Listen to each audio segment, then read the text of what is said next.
माती कशी भरायची हे शिकवले. त्याप्रमाणे आम्ही माती भरली. मग त्यामध्ये आम्ही बिया रुजवल्या आणि त्या बिया रुजण्यासाठी तयार झाल्या. प्रकल्पातून काय काय शिकायला मिळाले? आमच्या निरीक्षण व नोंदी सुरू झाल्या. पावसाळ्याचे दिवस असल्याने बिया रुजण्यासाठी पाणी मिळत होते. जांभळाच्या बिया आम्ही एका पिशवीत 3-3 टाकल्या, तर आंब्याची एक पळ घातली होती. बिया रुजण्यासाठी बियांनी 25 दिवसापेक्षा जास्त दिवस घेतले. साधारणतः 70 दिवसानंतर बियाचे रूपांतर रोपामध्ये झाले. ते रोप आम्ही सर्व मुलांना दाखवले आणि प्रत्येक विद्यार्थ्याला दाखवले आणि त्याला एक रोप घरी लावायला दिले सगळ्यांना, आणि ते रोप आम्ही घरी लावले आहे.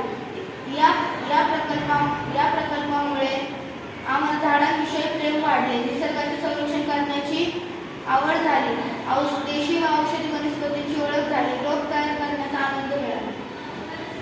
या प्रकल्पासाठी वापरलेले साहित्य: झाडांच्या बिया, दुधाच्या पिशव्या, माती,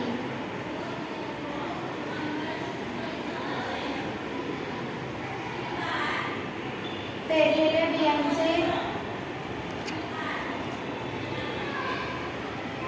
बियांचे निरीक्षण व ओळख होण्यासाठी इंटरनेटचा वापर, झाडांचे उपयोग समजण्यासाठी इंटरनेटचा वापर केला. मुलाखती किंवा इतर मदत. आमच्या या प्रकल्पासाठी पुढील मान्यवरांनी मोलाचे मार्गदर्शन केले: पर्यावरण प्रेमी माननीय जसवंत सर वनराई, माननीय रवी कुलकर्णी सर हरित क्रांती, माननीय Kishor Moholkar sir lions club. कोणत्या वर्गातील विषयातील गोष्टी उपयोगी पडल्या? विज्ञान 6वी-7वी. जैवविविधता, वनस्पतींची ओळख 7वी. वनस्पतींचे अनुकूलन. गणित, मोजमाप 1. दुधाच्या पिशवी माप 2. माती भरण्याचे तंत्र 3. पाण्याचे प्रमाण 4. रुजवण्याचा आणि वाढवण्याचा कालावधी.